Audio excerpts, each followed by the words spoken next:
Hey everyone, and welcome back to the House of Resilient. Today, we're diving into something super important, something that can literally change your life: investing. If you've ever felt lost or intimidated by the world of finance, you're in the right place. This video is your Investing Basics crash course, designed to take you from zero to hero, or at least zero to confident beginner. Now, before we jump in, let's get one thing straight. Investing isn't just for rich people in suits. It's for everyone who wants to build a better financial future. Whether you're saving for a down payment, retirement, or just want your money to work harder for you, investing is the key to achieving those goals. So, what exactly is investing? Simply put, it's putting your money into something with the expectation that it will grow in value over time. It's a strategic allocation of capital to assets like stocks, bonds, or real estate. Think of it like planting a seed. You invest a little bit now, and with time and the right conditions, it blossoms into something much bigger, yielding income or profit. Unlike saving, which preserves capital in low-risk accounts like savings accounts, investing aims for higher returns, though it does involve a degree of risk. For instance, typical savings accounts might yield around 0.5 to 5% annually, depending on current rates. But historical data shows the S&P 500 stock index has averaged about 10% annual returns since 1926.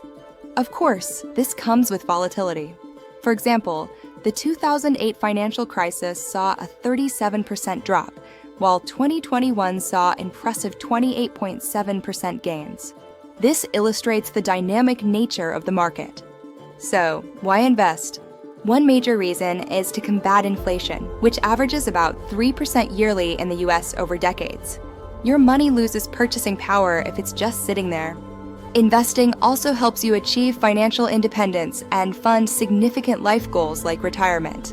It's about making your money work for you, rather than just working for your money. A powerful concept in investing is compound interest. This is where your earnings start earning their own returns, creating an exponential growth effect. Imagine investing $5,000 annually at a 7% return from age 25. By age 65, thanks to compound interest, that could grow to over $1 million. The formula for compound interest, A equals P caret, might look complex, but the principle is simple. Time and consistent returns are your best friends. Now, there are tons of different ways to invest, and we'll cover those in future videos. But for today's basics, let's talk about some key concepts. First up, risk and return. These two are like peanut butter and jelly. They almost always come together. Higher potential return usually comes with higher risk. Think of it like this. If someone promises you unbelievably high returns with no risk, run for the hills. It's probably too good to be true. Stocks, for example, offer high returns, historically 7 to 10% long-term, but they can lose value short-term. Bonds, on the other hand, provide stability with 2 to 5% yields and lower risk. Next, diversification. This is your financial safety net. It means not putting all your eggs in one basket. It's a crucial strategy to mitigate risk. Instead of investing all your money in one stock, you spread it across different investments. This way, if one investment performs poorly, you're not wiped out. The 60-40 rule, popularized by Harry Markowitz's modern portfolio theory, suggests a portfolio with 60% stocks and 40% bonds. This historically reduces volatility while maintaining solid returns. Another crucial concept, time horizon. This refers to how long you plan to invest your money. Your time horizon significantly impacts the level of risk you can comfortably take. If you're saving for retirement decades away, you have a longer time horizon and can afford to take on more risk, as you have time to recover from market dips. However, if you need the money sooner, say for a down payment in a few years, you'll want to invest more conservatively to protect your capital. Now, where do you even start? The easiest way for beginners is often through index funds or ETFs, which stands for exchange-traded funds. These are like pre-made baskets of different stocks, offering instant diversification.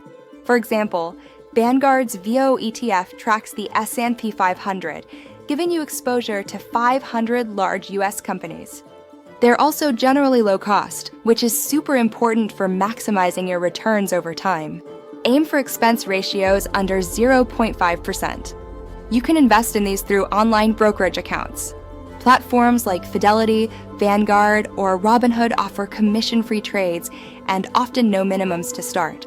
There are many different platforms out there, so do your research and choose one that fits your needs and comfort level. A smart strategy for beginners is dollar cost averaging. This means investing a fixed amount regularly, like $100 every month, regardless of market fluctuations. This approach reduces timing risk, as you're not trying to predict market highs or lows, and it builds discipline. Before you even start investing, make sure you have an emergency fund. This should cover 3 to 6 months of living expenses, held in an easily accessible cash account. Finally, and this is super important, start small and be consistent. You don't need to be a millionaire to start investing. Even small amounts invested regularly can compound over time and grow into something substantial. The key is to start now, even if it's just a few dollars a week. So, that's your Investing Basics 101. I know it can seem like a lot to take in, but don't worry. We'll be covering all these topics in more detail in future videos.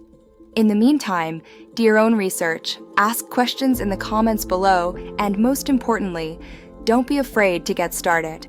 Investing is a journey, not a race. And the sooner you start, the sooner you can begin building your financial future. If you found this video helpful, please give it a thumbs up, share it with a friend, and don't forget to subscribe for more content on building your financial future. What's the #1 thing holding you back from starting to invest? Let me know in the comments below.